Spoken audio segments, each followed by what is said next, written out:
Hi everyone, now here's another quick video and some free tips and advice that I'm going to give you as to what I look out for when I visit a project or one of our sites. Now behind me you can see we've got a lovely building there, gorgeous house that we're converting into 3 flats. Now it might not look that big, but trust me, inside it is, and it's being converted into 3 flats.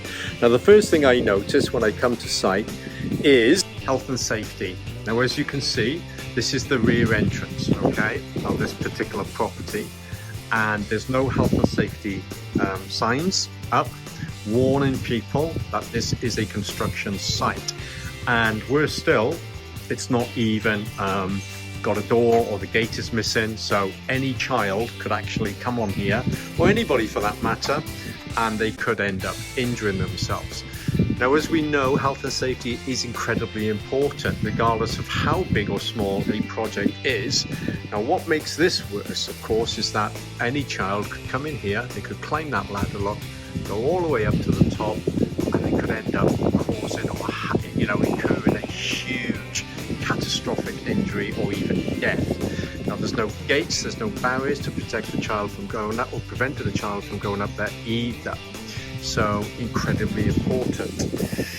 So I will get back onto the contractors, because even though it's it's a contractor's responsibility to make sure that health and safety is adhered to on site, it's also the property owner's responsibility to make sure that the contractor takes all measures to protect the public and of course themselves from any injury.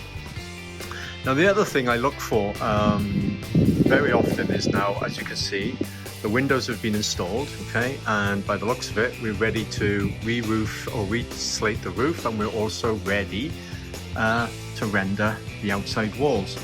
Now one of my pet hates and a step that I would recommend is that you insist as part of the contract that all windows, as soon as they are installed, are masked. Okay, in other words, they're polysthened up and masked 100%. Now I can see there's protective film on these window frames, but that's not enough, because the glass can get scratched, cement can go on them. You'll be shocked at how much damage can actually occur to doors and windows once they've been installed. So again, if it's not in your contract, put it in there, okay? If it's not, then obviously make the contractors aware that any damage to windows, frames or glass is their responsibility. Now, a clean site is always a good site and a healthy one to work on. And as you can see, it's a little bit messy, which is okay, it's not too bad. But again, what I absolutely hate is any mess on a site, because not only is it a hazard, okay, it also creates extra work and mess. And even if a child was to come on this site, they could start throwing these items around and it can cause more damage. And then as we go on and have a look here, good that we've got a door protecting anybody from going inside the property. But as we can see, there's still a bit of mess around here, which should have been cleared up really. As soon as they, removed the existing render from the walls, they should have removed all of this mess into a skip. And of course, look, we've got a new drain that's been installed here. And if we look inside, yeah, we've got some debris in there. Now, that debris can cause a blockage. Let's have a look. Let's just have a quick look, see if there's it. Look, see what I mean? Look at this. Yeah, it's not good enough. That will cause eventually a blockage. And when there's a blockage, everybody will end up blaming one another as to who caused the blockage, and so on and so on. So again, you need to make sure that your contractor is aware of these little things. They may sound quite trivial, but trust me, these are all problems that can cause or end up costing you, okay, the property owner, a lot of money. Now you imagine, okay, that debris that we've just seen in that drain flowing all the way down here. Now I do know that the drain runs down here, okay, and then it turns around and it goes under this building here, into next door, and into next door's garden, and the next garden, Now all of that rubble could actually cause a blockage. Let's just take a little look at this one here as well. So from that one up there, okay, let's have a look. this one here. Oh, look, more rubble. Yeah, might not seem a lot, but there only has to be something in that drain to cause a blockage, and it'll soon mount up, and it can even solidify. So again, that's something I would bring to the attention of the contractors. Now, one good thing is I've already been up the scaffolding, although I shouldn't have been really, but I have been up there, and it's nice and clean, which is good news. Okay, that is good news. So at least they've done that.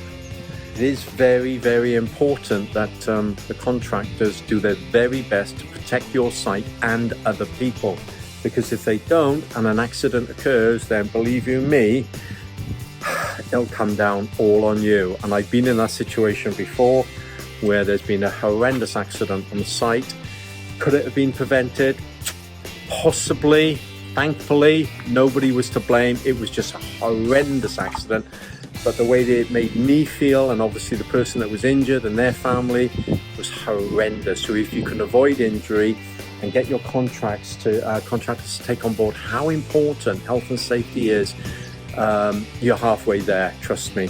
But when you come to site and you identify things like this, okay, make your contractors aware, put it in writing to them via an email or a letter or whatever means, so at least you've got proof that you've made them aware of the situation. Okay, now one other thing before I go, as you can see on the floor, okay, we've got all bits of old slate. Now the story behind this and why I'm mentioning this is because we had to have an asbestos report done before the works on this property were carried out, which is standard these days, and I'll go into the importance of that in another video. So we had the asbestos report done, and the company stated that there was no asbestos in the roof tiles. Okay, so no asbestos in the existing roof tiles. However, okay, when the skip was returned to the skip company, it was found to have asbestos tiles in it. Now, who's to blame? Is it us? Is it the contractors? Is it somebody else? So what has happened is that asbestos has been found in the skip that apparently came from this site. Now, the contractors are adamant that there was no asbestos tiles on the roof. The asbestos report that we had done stated that there was no asbestos in the slates that were on the roof. So where did the asbestos come from in the skip? The answer could be, was there any asbestos slates on the roof that maybe the asbestos report surveyor missed? So in other words, was there a mixture of natural slate, which we can see on the floor, and asbestos slates? Or did somebody dump some slates in our skip that was then obviously collected by the skip company? However, the onus has come back onto us. And the consequences of that are that asbestos has been found, so the skip is contaminated, okay, as well as possibly the site. Now, I've come to site to try and establish whether or not I can see any asbestos slates or bits of slate on the floor. And so far, I haven't been able to. Now, from experience, I know the difference between natural slate and asbestos slate. So clearly, I can't see any evidence of any asbestos slates.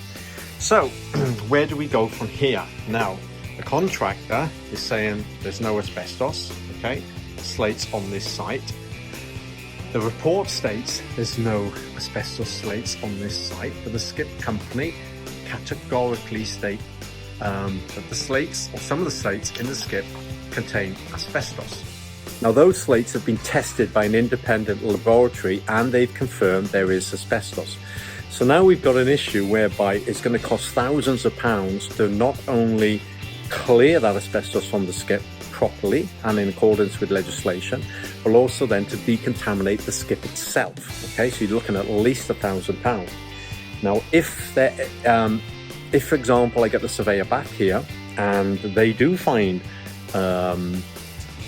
samples or evidence of some asbestos slates on this site, it means the site has to then be decontaminated, which will cost about £3,000, £4,000, even £5,000. So who's to blame?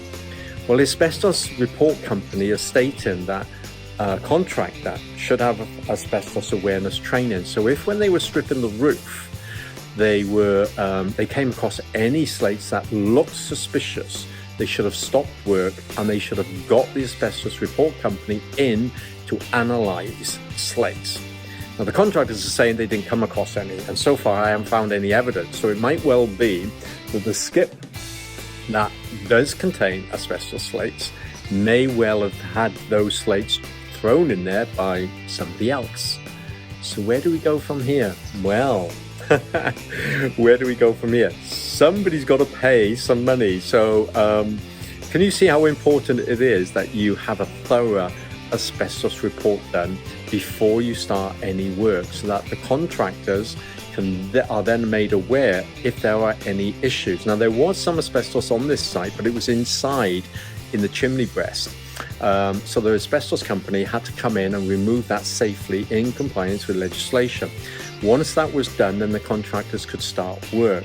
So as far as the contractors were concerned, they could then get on with the job safely. But of course now we've got this issue as to where do these asbestos slates come from, and the battle continues. But maybe in another video, as I say, I will let you know what the outcome of that is. But again, can you see the importance of making sure that the procedure of investing in properties and refurbishing properties must be followed to the book, okay? Because otherwise it can come back and bite you. Anyway, hope you found this video useful. If you have, please give us a thumbs up and a like, because I'd love to hear from you.